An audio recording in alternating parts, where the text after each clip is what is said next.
What is your key to success? You know, what's really allowed you to achieve all this? The people here. What we do takes expertise, and then also too the right equipment, the right machinery, and I think coupled with that really differentiates OC Metals. The people here, their talents, their skills, their experience.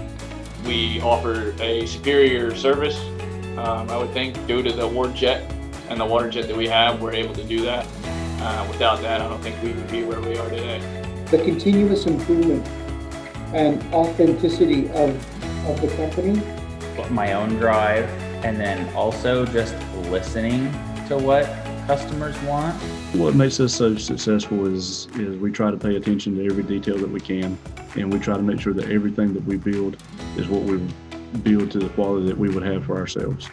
And we don't quote stuff in on just trying to hit a particular price point. We quote it and build it to the best ability that we have. And the WATERJETs allowed us to be more creative in our designs, to get better looking product, and to be able to turn everything around faster.